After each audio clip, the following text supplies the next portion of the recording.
আল্লাহ রাব্বুল আলামিনের কোরআন অ্যানালাইসিস করলে বোঝা যায় ইমানের ভিত্তি এবং পরিমাপ হচ্ছে তাওয়াক্কুল। প্রত্যেক কিছু মাপার একটা মেশিন আছে। কাপড় মাপার জন্য আপনি গজ ফিতা মাপেন, আপনি লিকুইড মাপার জন্য লিটার ব্যবহার করেন, আপনি ভারী কিছু মাপার জন্য কেজিতে মাপার ব্যবহার করেন। আপনার যেরকম পরিমাপক যন্ত্র আছে, একটা মানুষের ঈমান কত দূর পর্যন্ত আছে, এই পরিমাপক যন্ত্রের নাম হচ্ছে তাওয়াক্কুল। আল্লাহর প্রতি যার তাওয়াক্কুল যত, তার ঈমান আল্লাহর প্রতি তত।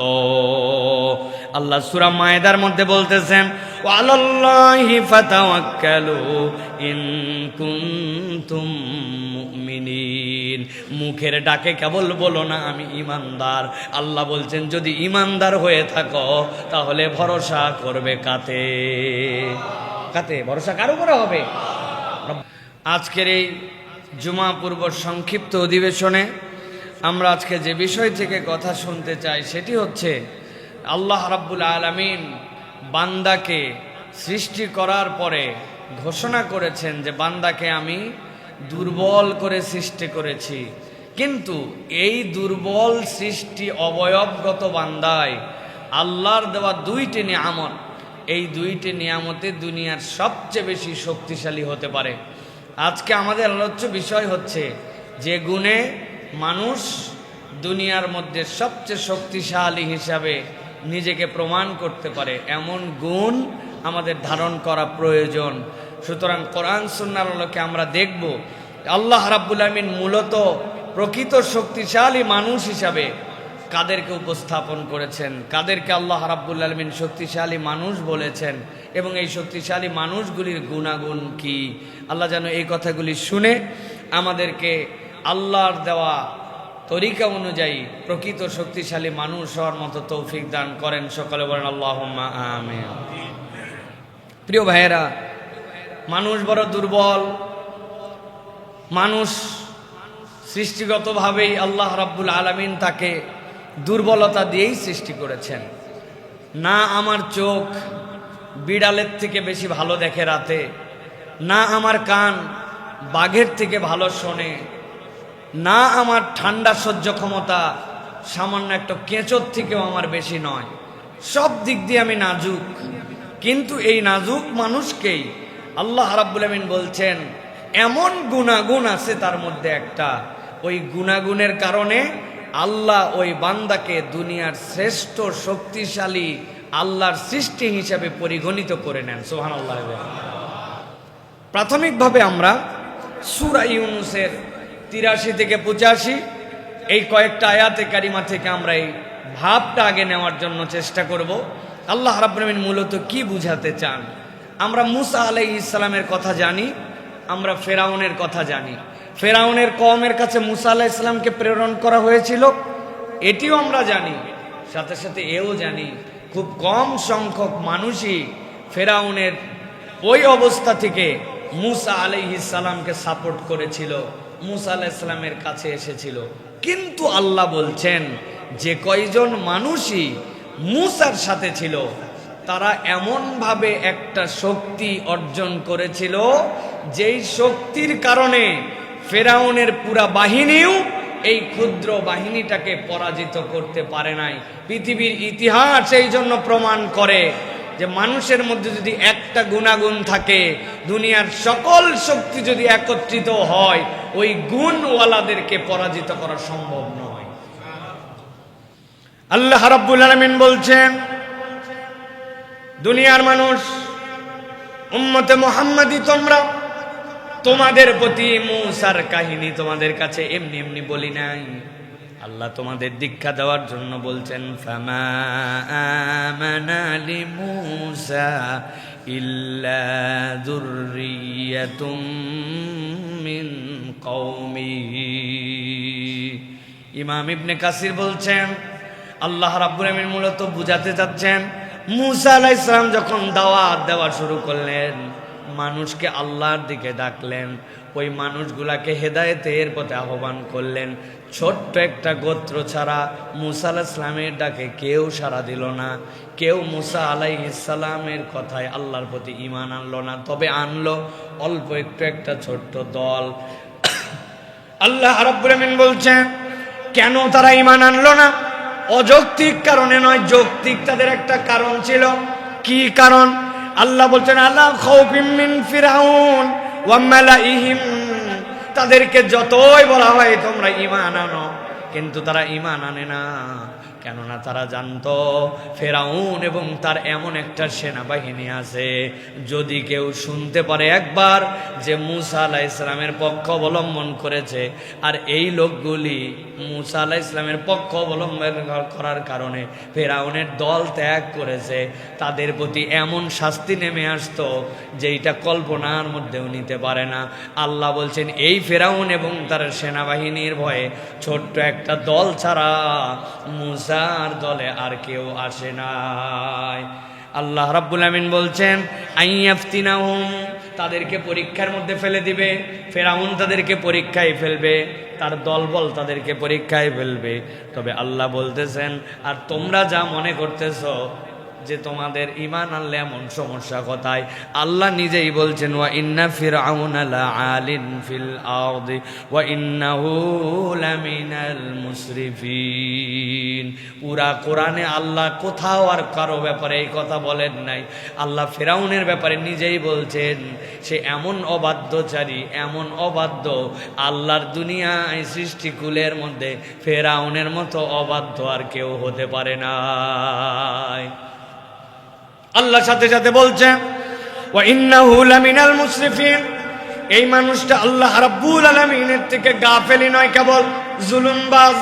এই জুলুমবাজের ভয়ে ওই মুসা আলাইহিস সালামের কওমের লোকেরা ঈমান আনতে ভয় পায়, অল্প কয়েকজন ছাড়া ঈমান আনে নাই।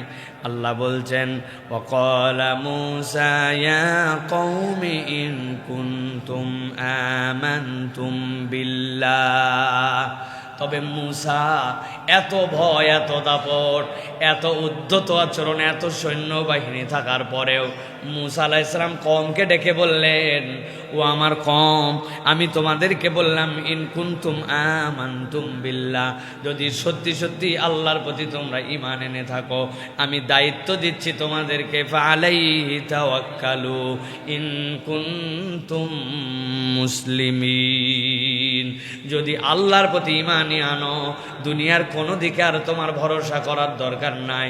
তোমার তাহলে দায়িত্ব হচ্ছে তুমি ভরসা করবে আল্লাহতে। সুবহানাল্লাহ। সাহসের জায়গাটা কল্পনা করেন। আল্লাহ নিজে বলছেন ফেরাউন হচ্ছে লাআল, এমন ধরনের অবাধ্য দুনিয়ায় এরকম আর একজন অবাধ্য আসে নাই।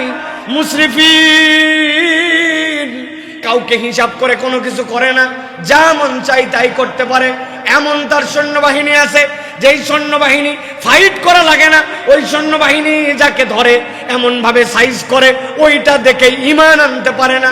কিন্তু মুসা আলাইহিস সালাম বলছেন ও ঈমানদাররা, ভয় পাওয়ার কোনো কারণ নাই। যদি প্রকৃত আল্লাহতে ঈমান আনো, তাহলে দায়িত্ব হচ্ছে আল্লাহর প্রতি ভরসা করো। যে আল্লাহর প্রতি ভরসা করে দুনিয়ার কারো ক্ষতি করার তার সামর্থ্য নাই। আল্লাহ রাব্বুল আমিন বলছেন ফাকালু আলাল্লাহি তাওয়াক্কালনা, যেই কয়জন ঈমান আনছে সাথে সাথে আসমানের দিকে মুখ তুলে বলল আমরা ভরসা করলাম আল্লাহ। আল্লাহ রাব্বুল আমিন বলছেন রব্বানা লা তাজআলনা ফিতনাতাল লিল কওমিজ জালিমিন। সাথে সাথে তারা এও বলল আল্লাহর কাছে, ও আল্লাহ আমরা বড় অসহায়, আমরা বড় দুর্বল। রব্বানা লা তাজআলনা, আপনি আমাদেরকে বানাবেন না পরীক্ষার বস্তু। কাদের জন্য? দুনিয়ার বুকে যারা ফিতনা করে ওই ফিতনাবাজদের পরীক্ষার মধ্যে মেহেরবানি করে আপনি আমাকে ফেলবেন না। আমি জানি ওই ফিতনার মধ্যে আমি টিকে থাকতে পারবো না, অতএব ফিতনা থেকে রক্ষা করবেন আপনি, আমার ভরসার প্রতি ইস্তেকামত দিবেন আপনি। সুবহানাল্লাহ। প্রত্যেক ইমানদারের মা বোন সহ প্রত্যেক পিতা প্রত্যেক ভাই প্রত্যেক সন্তানের দায়িত্ব এই দোয়াটা মুখস্থ করে ফেলা। রব্বুল আলামিন শিখাচ্ছেন, রব্বানা লা তাজআলনা ফিতনাতাল লিল কওমিজ জালিমিন। আল্লাহ যেই কওম জালিম করে, যেই কওম জালেম, রব্বুল আলামিন তাদের পরীক্ষার মধ্যে আপনি আমাকে ফেলবেন না। এমন এমন পরিস্থিতির মধ্যে মানুষ চলে আসে, যেই পরিস্থিতিতে মানুষ ঈমান টিকায় রাখতে পারে না, ওই ফিতনা থেকে বান্দা নিজেকে হেফাজত করতে পারে না। অতএব আল্লাহর কাছে দোয়া করবে, আল্লাহ আপনি আমাকে পরীক্ষার বস্তু বানাবেন না, জালেমদের ফিতনার মধ্যে আমাকে ফেলবেন না। জিজ্ঞাসা করতে চাই, এই দোয়াটা শিখাইছেন কে? এই দোয়াটা কবুল করবেন কে? তাহলে যিনি শিখালেন নিশ্চয় তিনি বান্দাকে জেনে বুঝে জানালেন। যদি বান্দা দোয়া করার মতো করতে পারে, কবুল করতে রব্বুল আলামিন দেরি করবেন না। সুবহানাল্লাহ। তাহলে এই আয়াত আমাদেরকে দুইটা শিক্ষা দিল, ভালো করে খেয়াল করেন। পরিবেশ আপনার প্রতিকূল, অবস্থা আপনার জন্য বিরূপ, আপনার আশপাশটুকু আপনার সাথে সামঞ্জস্যশীল নয়, কিন্তু বান্দা যদি এই অবস্থায় দুইটা জিনিসের উপরে যদি ঈমান আনতে পারে, তাহলে বান্দার যাবতীয় সমস্যার সমাধান হবে। এক নম্বর, ভরসা করতে হবে করার মতো আল্লাহর প্রতি, আর দুই নম্বর, আল্লাহর কাছে দোয়া করতে হবে। এই জন্য বলা হয় আর দোয়া সিলাহুল মুমিন। মুমিনের হাতে যদি একটা তলোয়ার থাকে, মুমিনের হাতে যদি একটা লাঠি থাকে, কোনো একটা সাপ আসছে, একটা কুকুর ঘেউ ঘেউ করে ডিস্টার্ব করতে আসছে, আপনার কাছে দস্তুর মতো লম্বা একটা ছাতা আছে, ছাতাটা বাঁশ দিয়া ধাম ধাম করে দুইটা লাগাই দিছেন, এটা আপনার সিলাহ, এইটা আপনার আত্মরক্ষার কবচ। আল্লাহ বলছেন, বান্দা তুমি তো ইনস্টল করছো তোমার ইমানের ভিতরে যে রব্বুল আলামিন ছাড়া আমার কোনো ভরসার জায়গা নাই। আর ওই ইনস্টল করার পরে ওই অ্যাপসটা ব্যবহার করবে কেমনে? এখন অ্যাপসটা ব্যবহার করবে আল্লাহর কাছে দোয়া দিয়ে। আপনার অ্যাপস ইনস্টল আছে, দোয়া হচ্ছে আপনার ব্যবহার বিধি। যেই বান্দার কাছে এই দুইটা নিয়ামত আছে, আল্লাহ বলছেন ওই লোক বিছনায় কায়েত হয়ে শুয়ে থাকতে পারে, পরে আরেকজন ধরে নিয়ে ডান থেকে বামে ফিরাই দেওয়া লাগতে পারে, কিন্তু দুনিয়ার বাহ্যিক শারীরিক অবকাঠামোতে সেই ব্যক্তি দুর্বল, কিন্তু আল্লাহর প্রতি ভরসা আর আল্লাহর কাছে দোয়া, এই যোগ্যতার কারণে আল্লাহর আসমানের নিচে জমিনের উপরে তার থেকে শক্তিশালী প্রকৃত কেউ নাই। সুবহানাল্লাহ। শক্তি দেখানোর জায়গা কোনটা? শক্তি দেখানোর জায়গা হচ্ছে শয়তানের বিপক্ষে আপনার ফাইট করা। ইন্নাশ শাইতানা লাকুম আদুউম মুবিন। আপনি কল্পনা করেছেন আমার একজন রব আছে, যার রব আছে তার সব আছে। বলেন কি বলছি? ওই যে সুন্দরবন এলাকায় এক লোকের বাড়ি ছিল, ওই লোক এক গরু পুষত, এক লোকের পুকুর ছিল, পুকুরটা ছেঁচে চিন্তা করছে এবার যে বন্যা গেছে প্রচুর মাছ ঢুকছে, ছেঁচে ফেলেছে। ছেঁচে ফেলার পরে উপর দিয়ে অনেক দল হয়েছে, পানা উঠছে, গরু সারা গরু সব জায়গায় খায়। আল্লাহর কাজ, ওই জায়গায় গেছে যে একটা দুইটা করে পানা খাইতে খাইতে পুকুরের মাছ পর্যন্ত চলে গেছে। কিন্তু পুকুরের পানি না থাকলে কি হবে? 2.5 হাত কাদা, আবার কাদা কি বেলে মাটির কাদা, ওরে আঠা, একবার ঢুকলে ভোস করে ঢোকে আর টান দিয়ে বের করা যায় না। এই আঠার আঠা ওর মধ্যে খাইতে খাইতে গরু মধ্যে গেছে, মধ্যে যায় আর পা তুলতে পারে না, গরু গেছে আটকায়া। যত চেষ্টা করে তত নিচে যায়, গায়ের লোমের সাথে লাগলে আরো ছোটে না, শক্তি সামর্থ্য সব শেষ। গরু ওই জায়গায় চুপচাপ আছে আর ভাবতেছে আজকে কপালে কিছু মায়ের আছে আমার, কেননা খাইতে খাইতে আমি যে জায়গায় আসছি আমার মালিক আসার পরে দেখলে খবর আছে। যা ভাবনা তাই, আর বেশি চেষ্টা না করে চুপচাপ আছে। মালিক খুঁজতে খুঁজতে গরু কইরে যেয়ে দেখে ওই পুকুরের মধ্যে আটকায়া ওই জায়গায় বসে আছে। লোকজনরে ডাক দিয়েছে, আমার গরুটার উদ্ধার করা লাগবে। গলায় দড়ি লাগায়া ঈসা টানা টানছে, গলা মলা ছিলে গেছে এই দিক দিয়া, ঢাই ঢাই করে পাশার মধ্যে বাঁশ দিয়ে দুইটা বাড়ি দিয়েছে। ব্যাককল, এত খাওয়ার জায়গা থাকতে তোমার পুকুরের মধ্যে নামা লাগে? মাইরে মুইরে উঠায় আনছে। গরু কোনো হামলায়ও নাই, কিচ্ছু বলে নাই। আনার পরে বালতি দিয়া পুরা গাটা ধোয়ায় টোয়া, আবার কপালে একটু আদর করে দিয়া আবার ভিতরে ঢুকাই দিছে। আবার রাখার সময় একটু খ্যাটটা দিয়েও রাখছে, যে সারাদিন তো যা খাবার খাইছে তার চেয়ে কষ্ট বেশি করছে গরুওয়ালার। এই ঘটনার রাত্রি আরেক ঘটনা ঘটছে। ওই এলাকায় হরিণ শিকার করার জন্য রাত্রিবেলা বাঘ মামা বেরোইছে। বাঘ মামা দেখে পুকুরের ওই পারে আছে হরিণ, টার্গেট নির্ধারণ করে চিন্তা করছে যা আছে কপালে, পুকুরের দেখতে পায় নাই ঠিকঠাক মতো, লাফ দিছে, পুরা পুকুর পার হতে পারে নাই, মাছ বরাবর যায়। যত জোরে জাম ধাপ করে উনি ঢুকছে, ঢোকা মাত্র তো বুঝছে বিপদ আছে। কিন্তু বিপদ বুঝলে কি হবে, আমি একটা বনের রাজা, দাপট আছে আমার একটা রয়্যাল বেঙ্গল টাইগার, বড় বড় দুটা হুঙ্কার দিয়েছে। হুঙ্কারের ঠালায় আশপাশের বাড়ি গড়ালারা খিল্লাটি দিয়ে আটকাইছে যে রে বাবা বাঘ পড়ছে বাঘ পড়ছে। কিন্তু আসলে তো বাঘ এলাকায় পড়ে নাই, পুকুরে পড়ছে।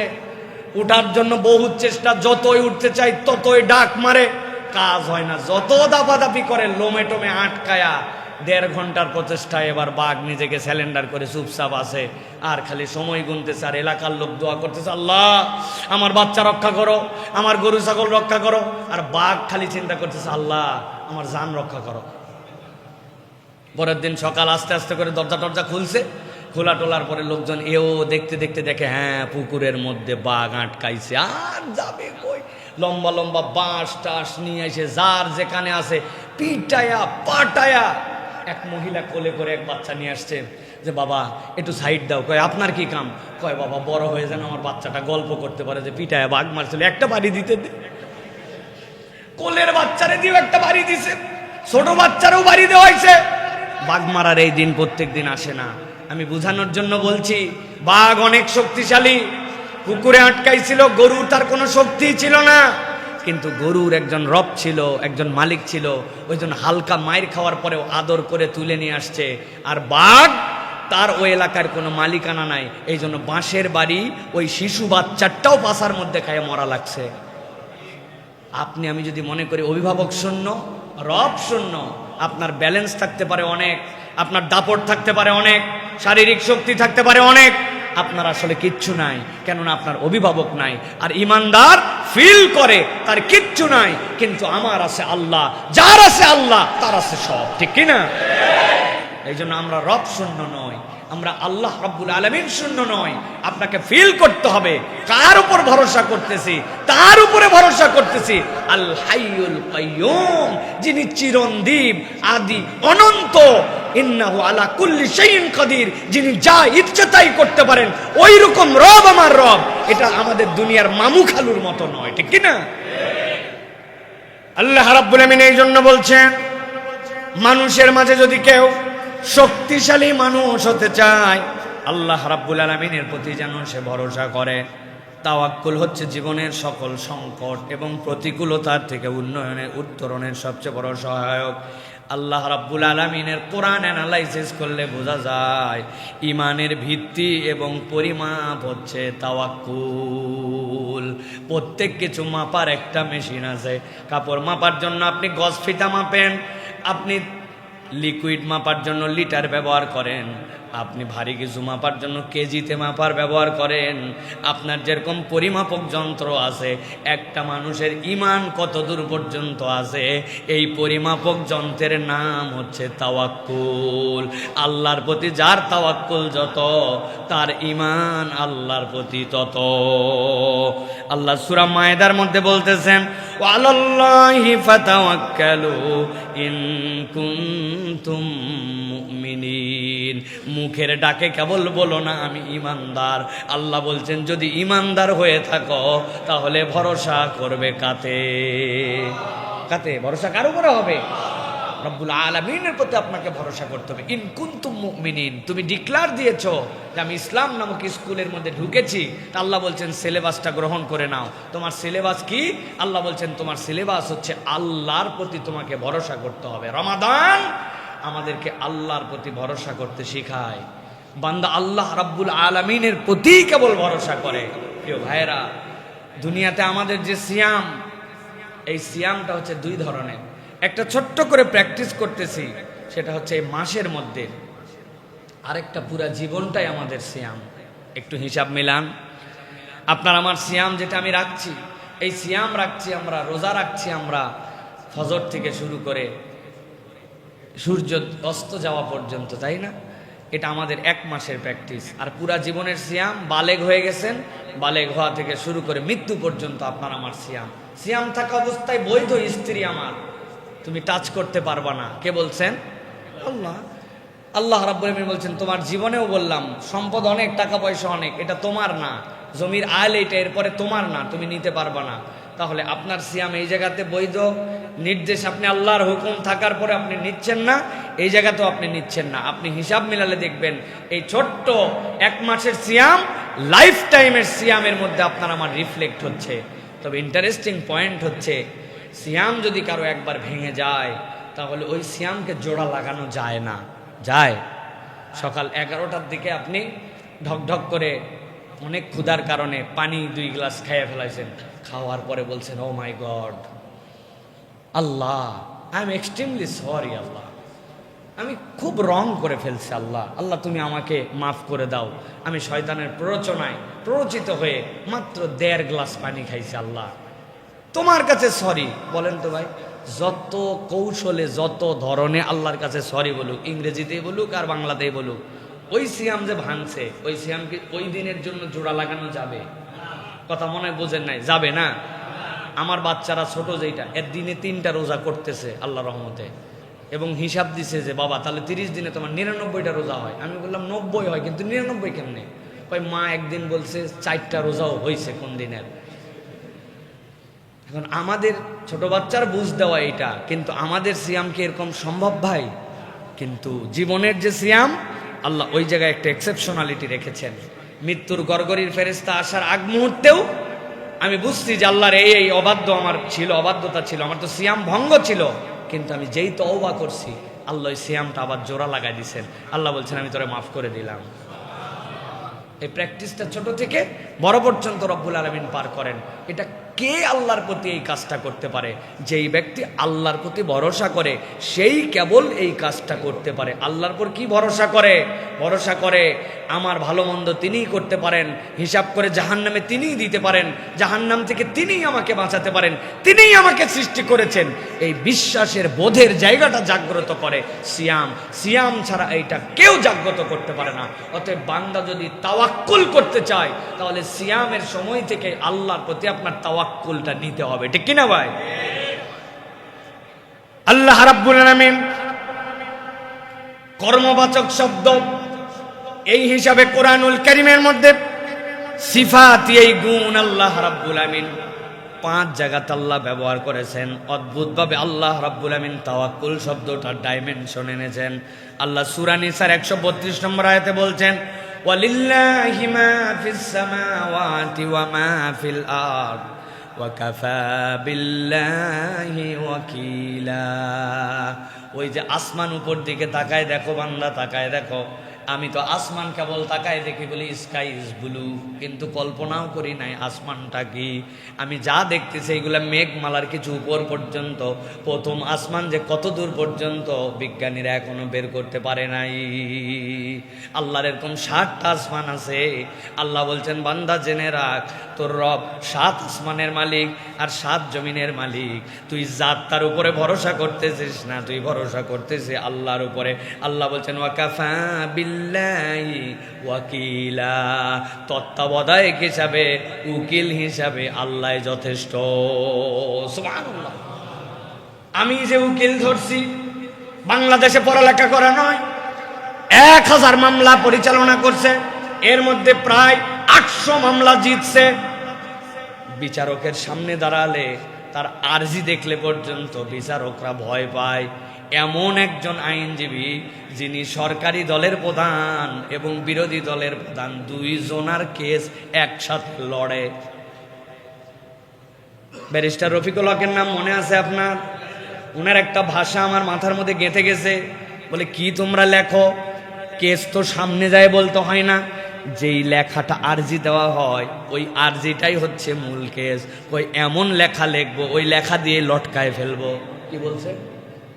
লেখার ভাষাটাই এমন হবে, ফাঁক বের করতে পারবে না, লটকায় দিব। আপনি চিন্তা করছেন, একে তো কেসে আমি হক, 2 নম্বরে অধিকার আমার, 3 নম্বরে এমন একজন উকিল, ওই উকিল হারার কোনো রেকর্ড নাই, এমন ভাবে আর্জি দিতে পারে। আপনি কেস করার পরের থেকেই খালি চিন্তা করতেছেন, একবার খালি কোর্টে উঠুক মামলাটা, টের পাবি তুই। আপনার মনের কনফিডেন্সের কম। আল্লাহ বান্দার কনফিডেন্স বাড়ানোর জন্য বলতেছেন একবার ভেবে দেখেন, আল্লাহর বলার দরকার নাই। কিন্তু আল্লাহ বলছেন ওয়ালিল্লাহি মা ফিস সামাওয়াতি ওয়াল আরদ ওই আসমানের তুমি ধান নিয়ে চিন্তা করো, রিজিক নিয়ে চিন্তা করো, তোমার নিরাপত্তা নিয়ে চিন্তা করো, তোমার ইজ্জত নিয়ে চিন্তা করো, তোমার পরিবার নিয়ে চিন্তা করো। আমি আল্লাহ বললাম ওয়ালিল্লাহি মা ফিস সামাওয়াতি ওয়া মা ফিল আরদ ওয়া কাফা বিল্লাহি ওয়াকিলা।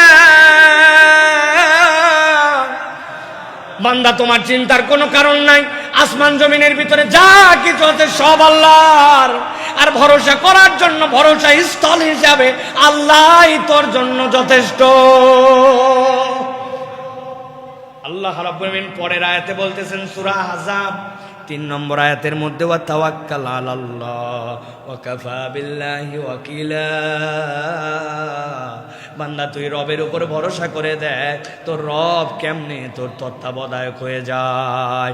আল্লাহ আরেক আয়াতে বলছেন ওয়া কাফা বিল্লাহি ওয়াকিলা।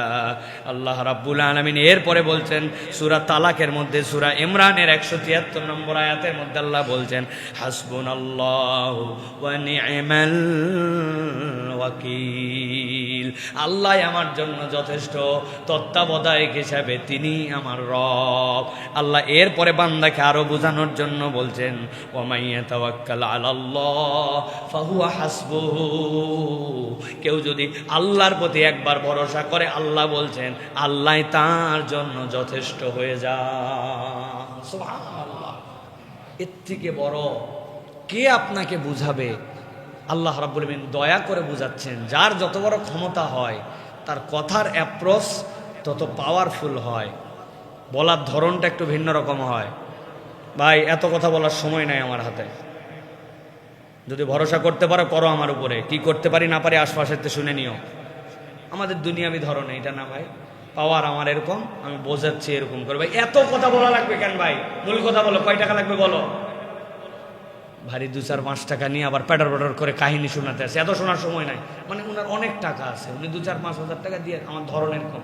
কিন্তু আপনি একবার খেয়াল করেন, আসমান জমিনের মালিক আল্লাহ নিজে বলতেছেন আমি মালিক আল্লাহ, আমার পর ভরসা কর। আল্লাহ বলতেছেন কাফা বিল্লাহি ওয়াকিলা, আল্লাহই তোর জন্য যথেষ্ট। যে আল্লাহর প্রতি ভরসা করে আল্লাহ তারে নিরাশ করবে। কি দয়ার ভাষা জানে বান্দা, তাও আল্লাহ রাব্বুল আলামিনের পর ভরসা করে। কেননা শয়তান মাত্র একবার পুরা কোরআনুল কারীমে আসছে, ভয় দেখাইছে তোমার রিজিকের ব্যাপারে, ভয় করছে, ভয় দেখাইছে যে ইন্নাশ শাইতানি ইয়াইদুকুম, শয়তান তোমাদেরকে ভয় দেখায়, ওয়াজ করে কি জন্য? রিজিকের টেনশন নিয়ে। আর আল্লাহ পুরা কোরআনে শুধু বলছেন ইন্নাল্লাহা হুয়ার রাজ্জাকু যুল কুওয়াতিল মাতিন, তো রব হচ্ছে রিজিক দাতা। ওই একবার শয়তানের কথায় আমাদের যে এফেক্ট রব এতবার বলল, ওই এফেক্ট আমাদের প্রতি আসে নাই। কারণ কি? কারণ অ্যাপটা ডাউনলোড করছি কিন্তু ব্যবহার বিধি জানি আমরা ব্যবহার করতে পারি নাই। রব্বুল আলামিন এই জন্য বলছেন আল্লাহর প্রতি ভরসা করো, আল্লাহ রব্বুল আলামিনের প্রতি ভরসা করো। বিখ্যাত গল্পের কথা মনে নাই আপনাদের? ইরাকে একবার দুর্ভিক্ষ হলো। সেই দুর্ভিক্ষের মধ্যে মানুষজন সবাই চিন্তা করছে কিভাবে বাঁচা যায়, কিভাবে বাঁচা যায়। কেউ পেরেশানের বাহিরে নয়, আবাদ হয় নাই, আমদানি নাই, আমদানি করব নিজের টাকা থাকলে না আসবে, মরু হয়ে গেছে সব, ভরসা করার আর কোনো জায়গা নাই। কেমনে আমাদের চলবে? আর লোকজন পরামর্শ করতেছে, বড় বড় সিনিয়ররা, যেই ঘরে পরামর্শ তার পাশ দিয়ে এক রাস্তা গেছে, এক পাগলা কোমরের গামছা খুলে মাথা দিয়ে এরকম করে ঝুলাইয়া গান গাইতে যেতে যাচ্ছে, আকাশেতে লক্ষ তারা, চাঁদ কিন্তু একটারে আছে না ভাই, এই গান গাইতে গাইতে যাচ্ছে। লোকজন তো ধরেন একে তো মন খারাপ, ২ নম্বর মন খারাপ অবস্থায় যদি আবার কেউ বিনোদন করে মেজাজটা কেইসা খারাপ হবে। বলছে বেদ্যপটাক ধরতো, বেটা চুপ করে থাকবি থাকবি, উনি বিনোদনের গান গাচ্ছে আর বদমাইশ। লোকজন খাবার টেনশনে, তোমার এত ফুর্তি আসে থেকে তোমার? বলতেছে আমারে বকাবকি করার কারণ কি?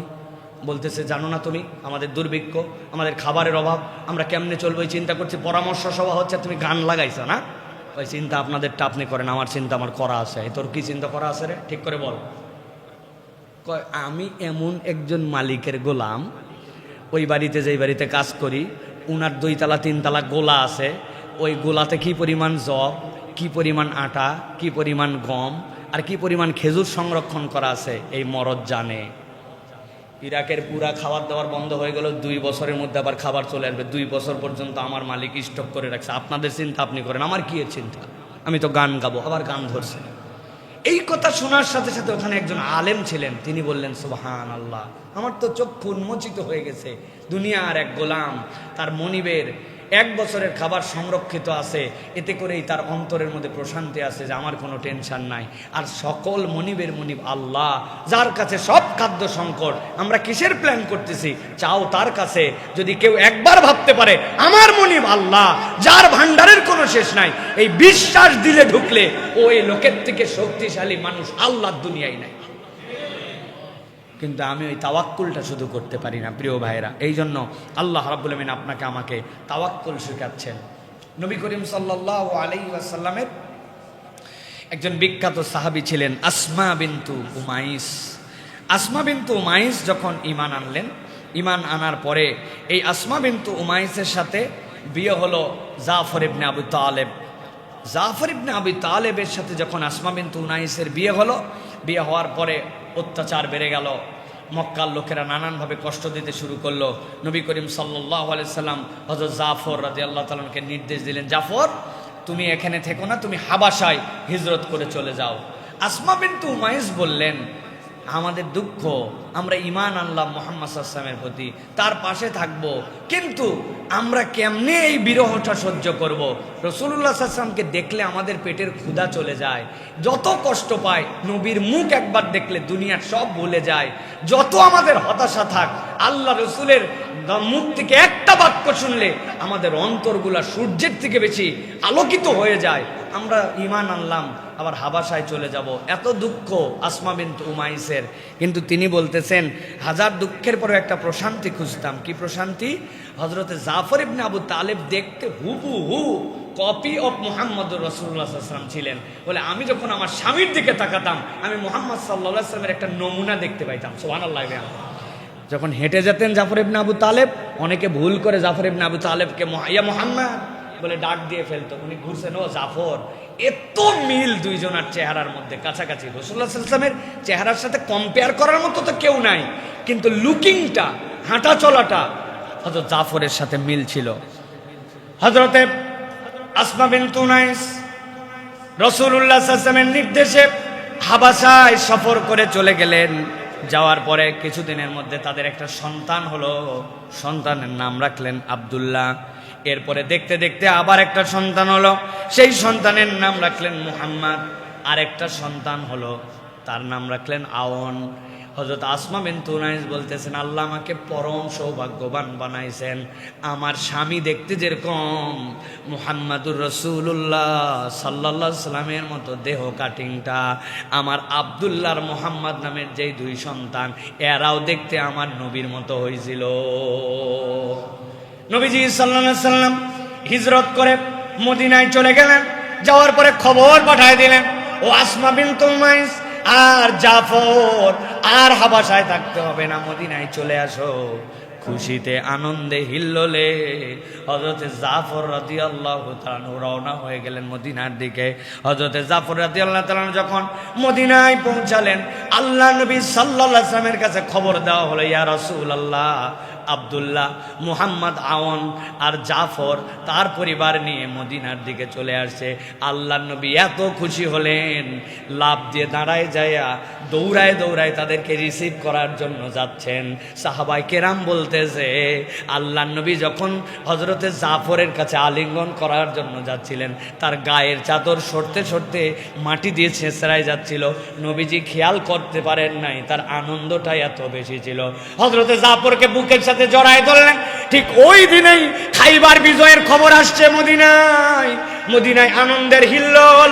আল্লাহ নবী বললেন, আমার আনন্দ কোনটা যে বেশি আমি বলতে পারবো না, খাইবারের বিজয় নাকি জাফরের আগমন। সুবহানাল্লাহ। হযরতে জাফর রাদিয়াল্লাহু তাআলা আনহু মদিনায় অবস্থান করছেন। এমন সময় মুতার যুদ্ধের জন্য ঘোষণা চলে আসলো। মুতার প্রান্তরে কারা কারা যাবে, আল্লাহ নবী সাল্লাল্লাহু আলাইহি ওয়াসাল্লাম তালিকা করতে শুরু করলেন।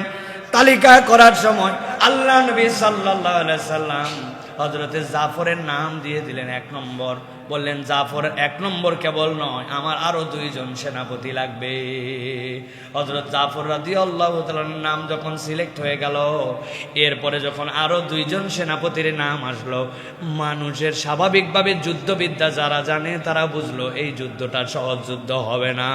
কেননা এক যুদ্ধে পরপর 3 জন সেনাপতি নবী সিলেক্ট করে দেন নাই। তার মানে এই যুদ্ধে সেনাপতি প্রথম 2 জন তারা আল্লাহর জন্য শহীদ হয়ে যেতে পারেন। হযরত জাফর রাদিয়াল্লাহু তাআলা রওনা হলেন। ইসলামের ইতিহাস, যে ইতিহাস জাফর রাদিয়াল্লাহু তাআলা রচনা করেছেন, কিয়ামত পর্যন্ত নতুন করে ইতিহাস লেখা কঠিন। হযরত জাফর রাদিয়াল্লাহু তাআলা ইসলামের পতাকা। হযরত জাফর যখন যুদ্ধ করছিলেন, বিপক্ষের মানুষেরা তার যখন আক্রমণ করেছে, তিনি আক্রমণ প্রতিহত করতে যে তার ডান হাতটা হারাই ফেলেছিলেন। ওই জাফর রাদিয়াল্লাহু তাআলা এরপরে বাম হাতে ইসলামের ঝান্ডা ধরেছিলেন। তারা যখন জাফর রাদিয়াল্লাহু তাআলাকে আক্রমণ করে বাম হাত ফেলে দিয়েছে, বাকি যে 2 পা ছিল, 2 পা দিয়ে বুকের সাথে জড়ায় ধরে ইসলামের পতাকাকে উজ্জ্বল করে রেখেছিলেন। কিন্তু যখন তারা তাকে আক্রমণ করে কোমরের নিচ থেকে শরীরকে আলাদা করে দিল, জাফর রাদিয়াল্লাহু তাআলার জান তখনও বের হয় নাই। তিনি তখন দাঁত দিয়ে কামড়ায় ধরে কাত হয়ে ইসলামের পতাকাটা মাটিতে ফেলতে দেন নাই, তারপরে উড্ডীন করে রেখেছেন। হযরত জাফর রাদিয়াল্লাহু তাআলা শাহাদাতের খবর নবীজি সাল্লাল্লাহু আলাইহি ওয়াসাল্লামের কাছে চলে আসলো। নবীজি সাল্লাল্লাহু আলাইহি ওয়াসাল্লাম পাগলের মতো দৌড়ায় হযরত আসমা বিনতে উনাইসের বাড়িতে চলে গেলেন। যাওয়ার পরে ডাক দিলেন, ইয়া মুহাম্মদ, ইয়া আব্দুল্লাহ, আন। সবগুলো দৌড়ে আসছে। আল্লাহর নবী কোনো কথা বলেন না, কিন্তু চোখ দিয়ে নবীজির পানি পড়ে। আসমা বিনতে উনাইস জিজ্ঞাসা করে, ইয়া রাসূলুল্লাহ, আপনার চোখ দিয়ে পানি কেন? নবীজি চিন্তা করলেন, জীবনে কখনো বানায় কথা বলেন নাই, ইয়ারকির ছলেও মিথ্যা কথা বলেন নাই, গোপন কেমনে রাখবেন? হযরত রাসূলুল্লাহ সাল্লাল্লাহু আলাইহি ওয়াসাল্লাম বলেন, আসমা, তোমার জন্য একটা কঠিন সংবাদ আছে। হযরত জাফর আল্লাহর রাস্তায় শহীদ হয়ে গেছে। যেই না নবীজি এই কথা বলছেন, কেমন মহিলা আসমা বিনতে উনাইস, তিনি সাথে সাথে বলে উঠলেন, ইয়া রাসূলুল্লাহ, ইয়া হাবিবাল্লাহ, আপনি আমার স্বামীর মৃত্যুর খবর দিয়েছেন, তবে আমি আপনার কাছে আপনার প্রতি অবতীর্ণ ওহীর একটা আয়াত আপনাকে জানাতে চাই। সাথে সাথে তিনি পড়ে ফেললেন, হাসবুনাল্লাহু ওয়া নি'মাল ওয়াকিল। আমার স্বামী নাই তাতে কি? আমার স্বামী তো আল্লাহর জন্য শহীদ হয়েছেন। আমি সাক্ষ্য মেনে নিলাম আল্লাহ আমার জন্য যথেষ্ট, আর তত্ত্বাবধায়ক হিসাবে আমার রব আমার জন্য যথেষ্ট। নবীজি সাল্লাল্লাহু আলাইহি সাল্লাম বাচ্চাদেরকে এবার ডাক দিলেন, ও ডানাওয়ালার সন্তানেরা এদিকে আসো, ডানাওয়ালার সন্তানেরা এদিকে আসো। হযরত আসমা বললেন, চোখ দিয়ে পানি তার, ইয়া রাসূলুল্লাহ, আপনি কেন আব্দুল্লাহকে, আপনি কেন মুহাম্মদকে ডানাওয়ালার সন্তান বলে ডাক দিচ্ছেন, ব্যাপারটা কি? সাথে সাথে নবীজি বললেন, জানো আসমা, আল্লাহ আমার কাছে খবর পাঠাইছেন জাফর যে আল্লাহর রাস্তায় শহীদ হয়ে গেছে। যাওয়ার পরে জান্নাতে ঢোকার পরে তার 2টা হাত কেটে দিয়েছিল। কাফের মুশরিকরা মনে করছে বিরাট ক্ষতি করলাম, কিন্তু আল্লাহ জান্নাতে ঢোকার সাথে সাথে সবুজ 2টা পাখা লাগায় দিয়েছেন জাফরকে। আমি দেখেছি জাফর জান্নাতের মধ্যে উড়ে উড়ে বেড়ায়। জাফরকে জিজ্ঞাসা করা হয়েছে, তোমার কি আর কোনো মনের চাহিদা আছে নাকি, মনের দুঃখ আছে নাকি? আবেদন করছি, ইয়া আল্লাহ, আমার কোনো চাহিদা নাই। যে নিয়ামত শহীদরা পাইছে তাদের আর কোনো চাহিদা নাই, তবে ছোট্ট একটা চাহিদা আছে। দুনিয়ার মানুষ তো জানে না এটার নিয়ামত কেমন। আমার একটা চাহিদা, আমি যদি দুনিয়ায় আরেকবার যাইতাম আর আল্লাহর জন্য শহীদ হইতে পারতাম, এইটা সম্ভব কিনা?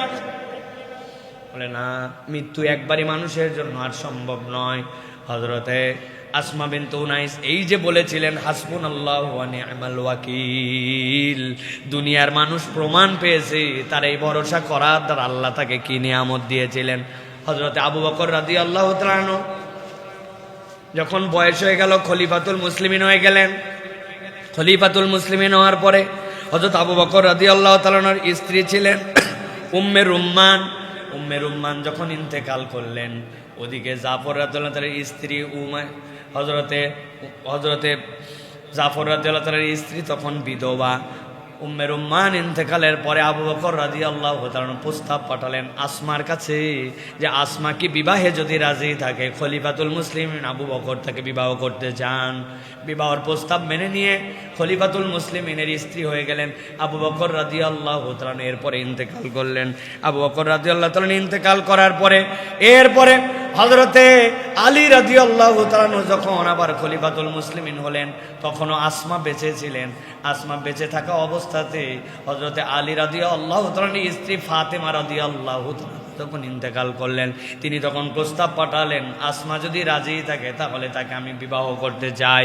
হযরত আলী রাদিয়াল্লাহু তাআলার সাথেও তার বিবাহ হলো। আবু বকর রাদিয়াল্লাহু তাআলার ঘরেও একটা সন্তান ছিল, আগে ছিল 3 সন্তান, হযরত আলীর ঘরেও একটা সন্তান হয়েছে। একদিন 2 সন্তান মাঠের মধ্যে গেছে, যাওয়ার পরে গন্ডগোল লাগাইছে। আমার আব্বাকে জানো নাকি?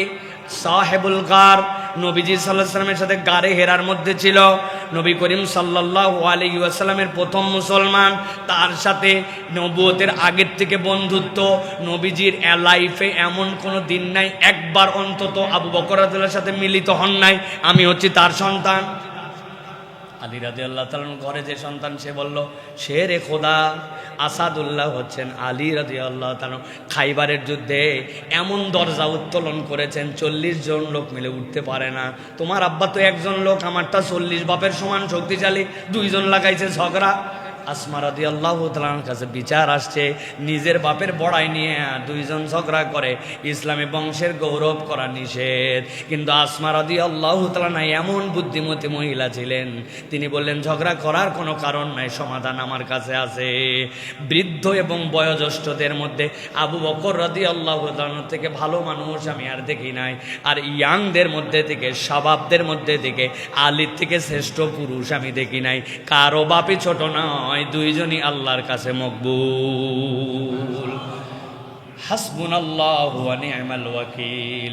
এক স্বামী হারাইছেন আর আল্লাহ রাব্বুল আলামিন তাকে 2 জন খলিফাতুল মুসলিমিনের স্ত্রী বানায়া অভিভাবকত্ব রাষ্ট্রের প্রধানের দ্বারা দিয়া আল্লাহ ইজ্জত ওয়ালা করে তারপরে দুনিয়ার থেকে নিছেন। জিজ্ঞাসা করতে চাই, যেই আল্লাহ আসমার জন্য এই ব্যবস্থা করেছেন ওই আল্লাহ আছে না নাই? তার একটু বয়সটা শুধু বেড়ে গেছে, তাই তো? নাউজুবিল্লাহ। ওই আল্লাহ বলছেন তুমি বান্দা ফাতাওয়াক্কাল আলাল্লাহ ইন কুনতুম মুমিনিন, যদি ঈমানদার হও আমার প্রতি ভরসা করো। এই জন্য বান্দা যদি আল্লাহর প্রতি ভরসা করে আল্লাহ রাব্বুল আলামিন ওই বান্দার জন্য যথেষ্ট হয়ে যান। আমাদের শক্তিহীনতার কারণ আল্লাহর প্রতি আমার ভরসা নাই, ঠিক কি না ভাই? এই জন্য আপনি কার লোক এটা আপনাকে নির্ধারণ করতে হবে। কয় আমি চেয়ারম্যানের লোক, বুঝ করে কথা কইস, কই কথাবার্তা মাইপে কইস, তোর চেয়ারম্যান আমার এমপি বানায়, বেশি কথা বললে তুই সহ তোর চেয়ারম্যান চলে যাবে। ঠিক আছে বাবু, চিনতে পারি নাই ভাই, আপনাকে চিনতে পারি নাই। খানিকক্ষণ পরে যদি ওই এমপির লোক আবার বাপ নেয়, কয় বেটা তোর বাপ যে মন্ত্রী আছে না ওই মন্ত্রীর লোক হচ্ছে আমি।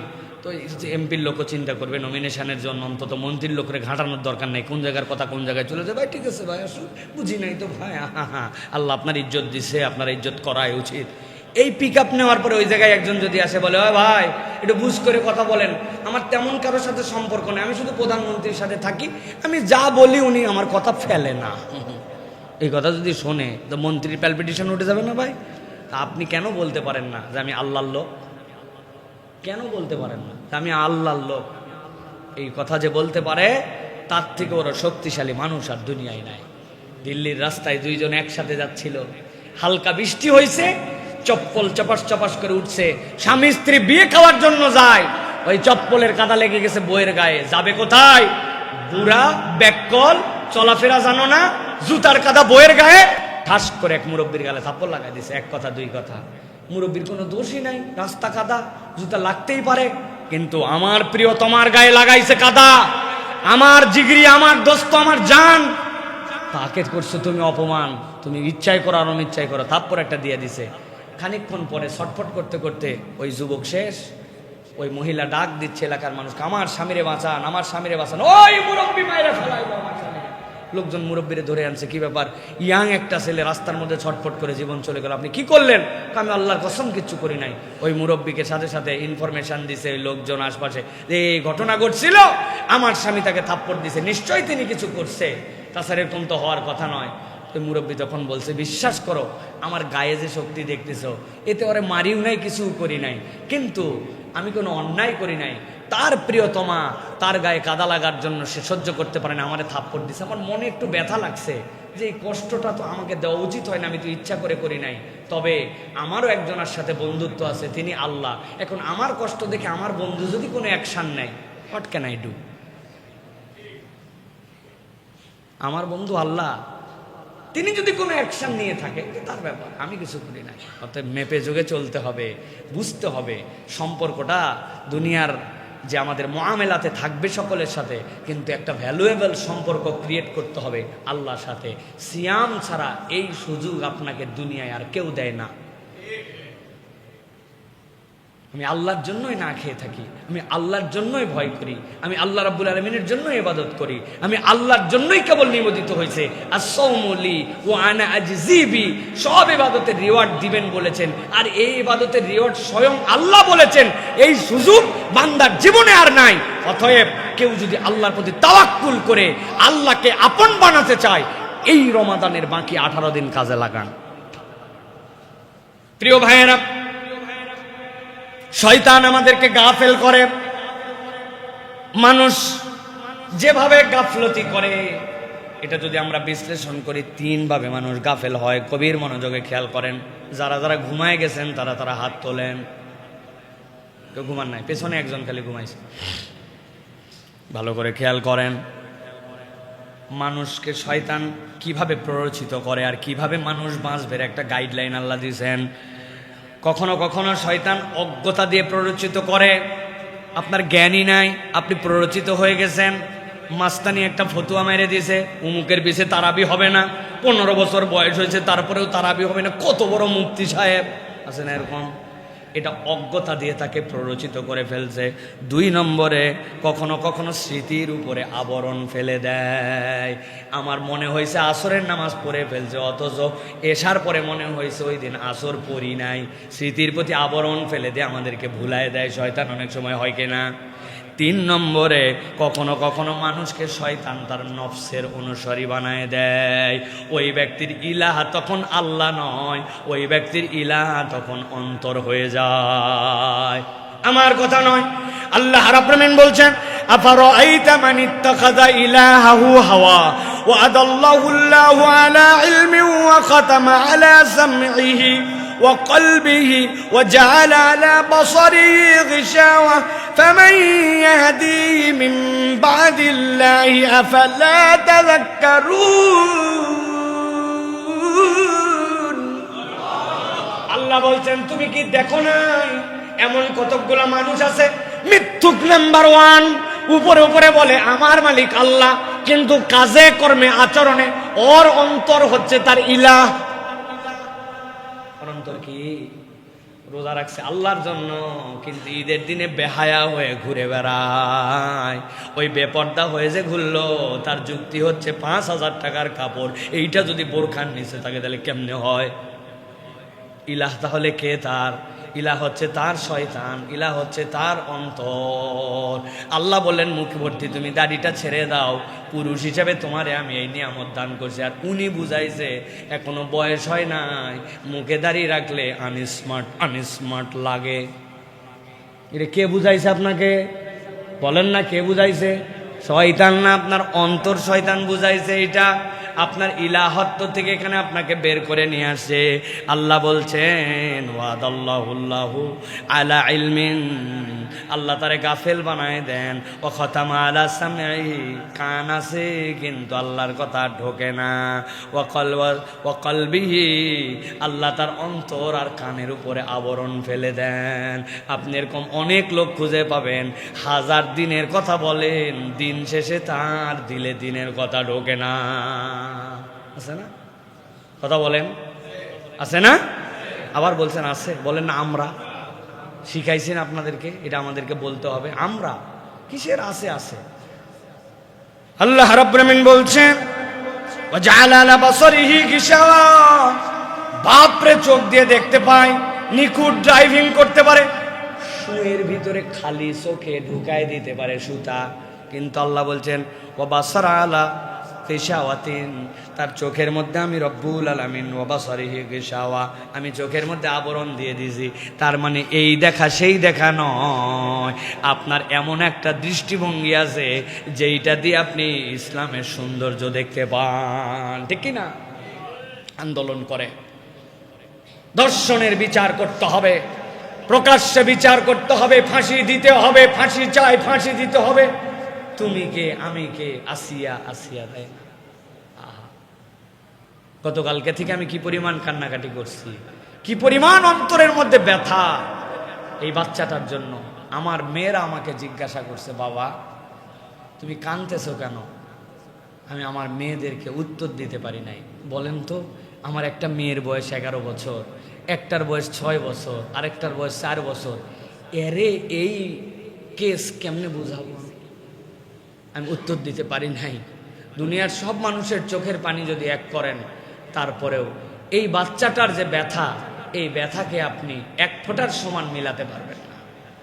সে মরে যায় নাই, সে বেঁচে গেছে, আমাদেরকে মেরে দিয়ে গেছে, আমাদের সবাইকে মেরে দিয়ে গেছে। প্রিয় ভাইয়েরা, সবাই বিচার চায়, কিন্তু আল্লাহর বিচারের সৌন্দর্যের কথা বললে আমরা দেখতে পাই এক শ্রেণীর চোখের উপরে সেই জায়গায় আসে দেখা যায় ওয়াজআলা আলা বাসারিহি গিশাওয়া, না ওইটা আর ভালো লাগে না। আল্লাহ বললেন তুমি বলো দৃষ্টান্তমূলক বিচার, তোমার দৃষ্টান্ত আর কি দৃষ্টান্ত? দৃষ্টান্ত তো আমি আল্লাহ দেখাই দিছি। এমন জায়গায় মারবে কোমর পর্যন্ত পুঁতে, পাথর নিক্ষেপ করে, হুট করে ফাঁসি দিলাম রাত 12টায় 1 মিনিটে, এ তো আরামের মৃত্যু। এত আরামের মৃত্যু তার হতে পারে না।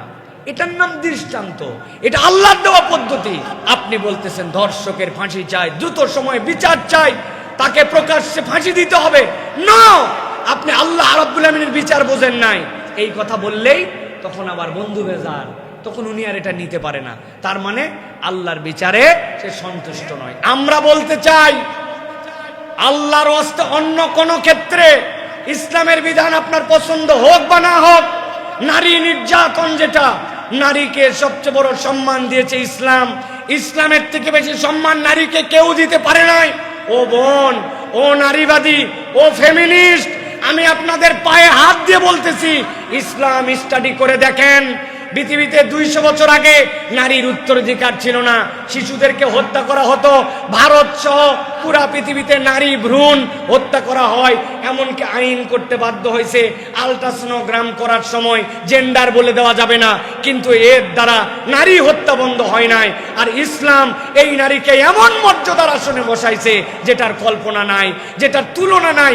ওই মর্যাদারই একটা দিক, কোন নারী যদি অন্যায় হয়, কোন নারীর প্রতি যদি নির্যাতন হয়, কোন রেপ হয়, কোন ব্যভিচার হয়, তার জন্য ব্যভিচারী এবং ব্যভিচারিণীর যে শাস্তি নির্ধারণ করা হয়েছে, এটা নারীর সম্মান। আপনি যদি এইটা প্রতিষ্ঠিত করতে না পারেন, আপনি যত ডায়লগ দেন, প্রকৃতার্থে নারীর মর্যাদা দিতে পারবেন না। প্রিয় ভাইয়েরা, ইসলাম নারীকে পোশাক দিয়ে সম্মানিত করেছে, এটা নারীর প্রোটেকশন। ইসলাম নারীর জন্য বিধান দিয়েছে নারীর প্রোটেকশন। ইসলাম নারীকে তত্ত্বাবধায়ক শূন্য করে নাই। হয় বাপের কাছে, বাপ মরে গেছে ভাইয়ের কাছে, ভাই নাই রাষ্ট্রের কাছে, বিবাহ হয়েছে স্বামীর কাছে, স্বামী মারা গেছে সন্তানের কাছে, সন্তান নাই স্বামী মারা গেছে, তখন আবার রাষ্ট্রের কাছে তত্ত্বাবধায়কহীন, 1 সেকেন্ডের জন্য রাখে নাই। 3 দিনের অতিরিক্ত পথ যদি সে দৌড়ায় যায়, কোনো দিকে দৌড়াদৌড়ি সফর করতে হয়, তাহলে পুরুষের দায়িত্ব তার মহরেমশিপের দায়িত্ব নেওয়া, তাকে নিরাপত্তা নিয়ে যাবে, সে প্রেসিডেন্টের মতো গার্ড নিয়ে সব সময় চলবে। ইসলাম এই মর্যাদা তাকে দিল। আমরা যেই বলি শরীয়ত আইনটা বাস্তবায়ন করা হোক, তখন বন্ধু বেজার আছে না একদল, তখন নারীবাদী হয়ে যায়। আসলে নারীবাদী না, এটা নেড়িবাদী। কিবাদী? 30,000 ফিলিস্তিনি নারীকে হত্যা করে ফেলা হলো, শিশুদেরকে হত্যা করে ফেলা হলো, ফিলিস্তিনের ওই মা বোনদেরকে বেইজ্জত করা হলো, খাদ্য না দিয়ে মারা হলো, ঘাসের পাতা খাইলো। তোমরা যারা নারীবাদী নারীবাদী করে, তখন তোমরা কোথায় ছিলে? ফিলিস্তিনের নারী তুমি দেখতে পাও না, আর এই জায়গায় শাহবাগে তুমি নারীবাদী মারাও, তুমি নারীবাদী না, তুমি নেড়িবাদী, ঠিক কিনা? এই জন্য আমরা বলবো আমার এই বোনের বিচার দ্রুত সময়ের মধ্যে কার্যকর করতে হবে। দোহাই লাগে একটা ইসলামী কোর্ট দিয়ে বিচার করেন, একটা করেন অন্তত, আমার বোন আসিয়ার বিচারটা করেন, দেখেন বাংলাদেশে কি পরিমাণ পরিবর্তন হয়। একটা বিচার করেন। আমরা দাবি দিচ্ছি, আপনারা দাবি করেন এইটা, কিন্তু এই কথা বললেই আমরা দেখেছি এক দল, তারা সব সময় ওয়া খাতামা আলা সামহি ওয়া কলবিহি ওয়া জাআলা আলা বাসারিহি গিশাওয়া, আল্লাহর আইন সে দেখতে পায় না। আপনি কি হিসাবে বলেন যে আপনি ধর্ষকের বিচার, মৃত্যুদণ্ড চান, প্রকাশ্য শাস্তি চান? আরে ইসলাম তো এইটাই বলছে, কিন্তু আপনার তরিকায় নয়। আপনি কেন এরকম এটা বোঝেন না? এই জন্য বলবো, আমার মা বোনদের সম্মান, আমার বাচ্চার নিরাপত্তা, আমার সমাজের এই শৃঙ্খলা ফেরানোর জন্য ইসলামী শরিয়ার এই আইনের ইমপ্লিমেন্টেশনের কোনো ব্যতিক্রম নাই। আপনার আশ্রয়স্থল হচ্ছে ইসলাম, এটাই চূড়ান্ত কথা। প্রিয় ভাইয়েরা, আল্লাহ রাব্বুল আমিন তাওয়াক্কুলের ক্ষেত্রে সর্বশেষ একটা উদাহরণ দিয়েছেন সূরা আলে ইমরানের 173 নম্বর আয়াত। আল্লাহ রাব্বুল আলামিন বলছেন যে আল্লাহ রাব্বুল আলামিনের ভরসা যদি একবার কেউ করে, কি ধরনের স্টাইল হয় তাদের জানো? আল্লাহ বলছেন, আল্লাযীনা ক্বালা লাহুমুন নাসু ইন্নান নাসা ক্বাদ জামাউ লাকুম ফাখশাউহুম হামরাউল আসাদ। নবী করিম সাল্লাল্লাহু আলাইহি ওয়াসাল্লাম একদল লোককে পাঠালেন, নবীজির উট চুরি করে নিয়ে চলে গিয়েছিল। আল্লাহ নবী সাল্লাল্লাহু আলাইহি ওয়াসাল্লাম তাদেরকে ধাওয়া করার জন্য পাঠালেন। ওইখানে যাওয়ার পরে তারা কৌশলে ধোঁকা দিল। ধোঁকা দিয়ে আল্লাহ নবীর একজন সাহাবী কেবল বাঁচলেন, অথবা দুইজন, বাকি 68 জন সাহাবীর মতো সাহাবীকে হত্যা করে ফেলছিল তারা।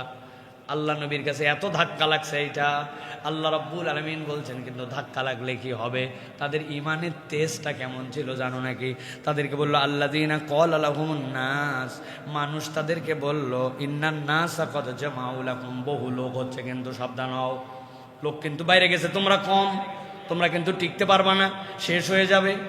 আল্লাহ বলতেছেন এই বাপের বেটাগুলা এমন বাপের বেটা, তারা চিৎকার দিয়ে বলে উঠলো ফাযাদাহুম ঈমানা, লোক বাড়ছে শুনে তাদের ঈমান বাইরে গেল। আল্লাহু আকবার। সাথে সাথে তারা বলতে শুরু করলো ক্বালু হাসবুনাল্লাহু ওয়া নি'মাল ওয়াকিল। লোক দিয়ে ঈমানদার কখনো হিসাব করে না, ঈমানদার হিসাব করে আমি আল্লাহর প্রতি ভরসাকারী। সুবহানাল্লাহ। খেজুরের চামড়া ছেলা ডাল তরোয়ালের ভূমিকায় চলে আসছে। কিসের বলে? আল্লাহর প্রতি তাওয়াক্কুলের বলে। ওই খেজুরের ডাল তখন তলোয়ারে রূপান্তর হয়ে গেছে। অতএব প্রিয় ভাইয়েরা, প্রিয় বোনেরা, আমার যারা কথা শুনতেছেন, আল্লাহর উপর তাওয়াক্কুল বাড়ান। আল্লাহর উপর তাওয়াক্কুল মুখ দিয়ে কেবল বললে আসে না। আল্লাহর উপর তাওয়াক্কুল করার জন্য 3টা কাজ করতে হয়। আল্লাহর আদেশ মানতে হয়, আল্লাহর নিষেধ থেকে ফিরতে হয়, আর আল্লাহকে সন্তুষ্ট করার জন্য কিছু অতিরিক্ত কাজ করতে হয়। কি বলছি? আল্লাহর আদেশ, আল্লাহর নিষেধ, দূরে থাকতে হয়, আর আল্লাহকে সন্তুষ্ট করার জন্য অতিরিক্ত কিছু কাজ করতে হয়, যেটা না করলেও আল্লাহ রাগ হয় না, কিন্তু করলে আল্লাহ খুশি হয়। আপনার এরকম যাকাতের টাকা দিবেনই, কিন্তু আপনি কিছু অতিরিক্ত দান করেন। আপনার দায়িত্ব নাই, কিন্তু তারপরেও আপনি 2টা লোকের দায়িত্ব নেন। আপনি মসজিদে ঢুকে বসে পড়েন না, আপনি 2 রাকাত সালাত আদায় করেন। তাহাজ্জুদ না পড়লে গুনাহ হবে না, কিন্তু একটু তাহাজ্জুদে ওঠার জন্য চেষ্টা করেন। আপনার সম্পদ যেটা আছে মানবিক কাজে একটু ব্যবহারের জন্য চেষ্টা করেন। আপনি আপনার জায়গা বুঝবেন যে আল্লাহ এটা না করলে অখুশি হবে না, কিন্তু করলে অতিরিক্ত খুশি হয়।